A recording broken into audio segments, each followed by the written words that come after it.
बोलिए लक्ष्मी नारायण भगवान की जय। एकादशी महात्म की जय।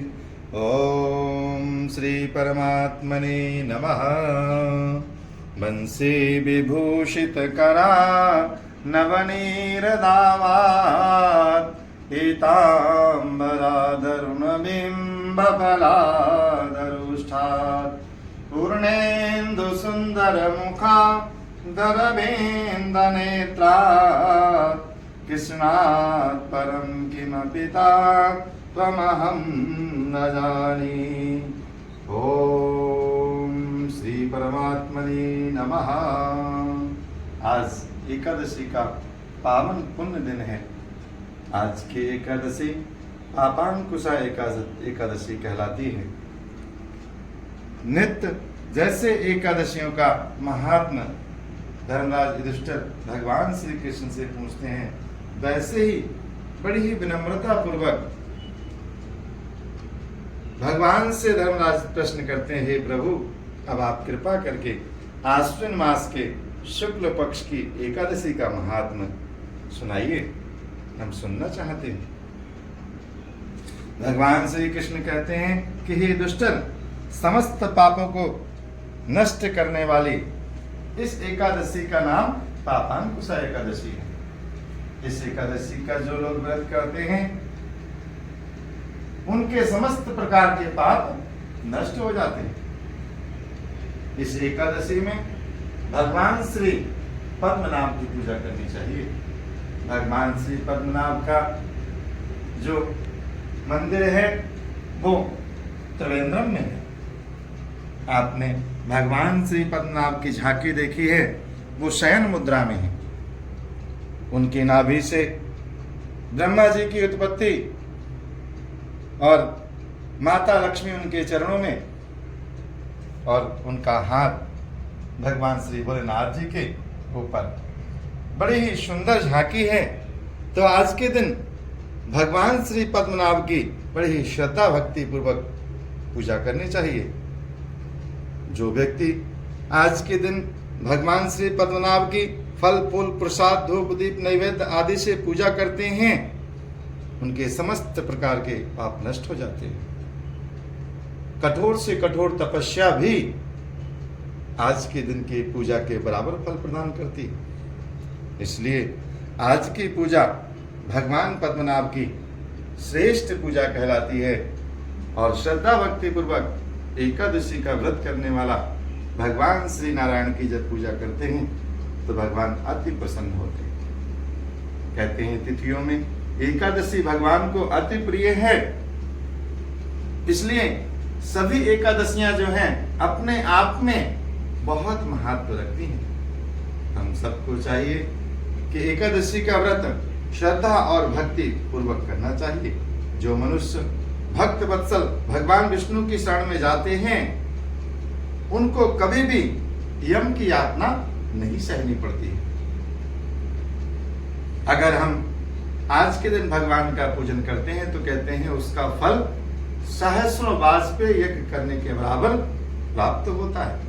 इसलिए आज के दिन श्रद्धा भक्ति पूर्वक भगवान श्री नारायण की चरणों में अपने मन को लगाते हुए उनका ही भजन और चिंतन करना चाहिए। यह एकादशी स्वर्ग प्रदान करती है, मोक्ष प्रदान करती है, आरोग्यता प्रदान करती है।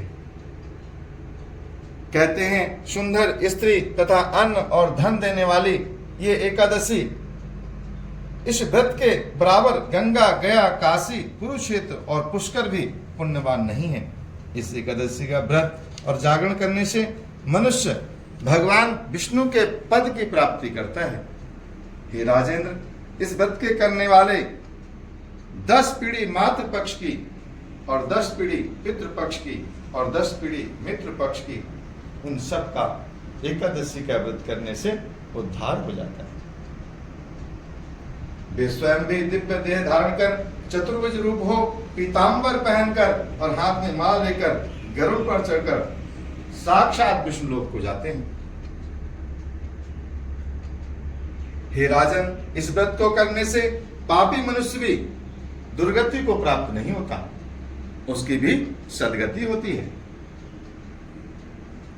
आश्विन मास के शुक्ल पक्ष की इस पापांकुशा एकादशी का जो व्रत करते हैं वे अंत समय में हरि लोक को प्राप्त करते हैं। इसलिए आज की एकादशी बहुत पुण्यदायी है। सभी को श्रद्धा और भक्ति पूर्वक एकादशी का व्रत करना चाहिए। कहते हैं अपनी शक्ति के अनुसार दान करना चाहिए। आपको भगवान ने जिस लायक बनाया है उसके अनुसार भगवान के श्री चरणों में दान पुण्य आदि करना चाहिए। अगर आपके पास भगवान ने धन दिया है तो आप गौशाला बनवाएं, गौओं की सेवा करें। आप सुंदर मंदिर बनवाएं। अगर मंदिर बनवाने का सामर्थ्य ना हो तो मंदिर में सहयोग करें।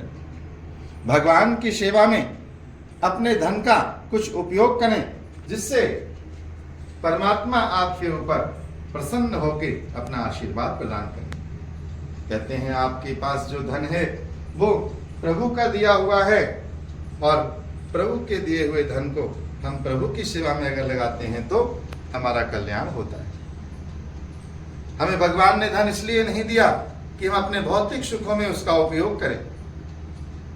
जितनी आवश्यकता हो उतना उपयोग करना चाहिए, लेकिन अगर भगवान ने हमें सामर्थ्यशाली बनाया है तो प्रभु की सेवा तन मन से करनी चाहिए। और जो मनुष्य भगवान श्री नारायण की सेवा तन मन धन से करते हैं, परमात्मा उन्हें हर प्रकार की सुख शांति और समृद्धि प्रदान करते हैं। इसीलिए भगवान से कहना चाहिए कि हे परमपिता परमेश्वर, आपका कोटि कोटि धन्यवाद करते हैं कि आपने हमें इस लायक समझा और इतना सब कुछ प्रदान किया। इसके लिए हृदय से हम आपका धन्यवाद करते हैं। आज की एकादशी का नाम ही पापांकुशा इसीलिए है कि अगर धोखे से भी भगवान के श्री चरण में भजन चिंतन करते हुए हमसे कोई भूल हो जाए, कोई पाप हो जाए तो प्रभु उसे क्षमा करें।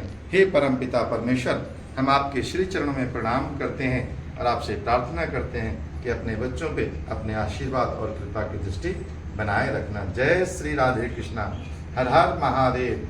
ओम नमो ब्रह्मण्य देवाय गो ब्राह्मण हिताय च जगद्धिताय कृष्णाय गोविंदाय नमो नमः। ओम श्री नारायणाय नमः। ओम श्री नारायणाय नमः।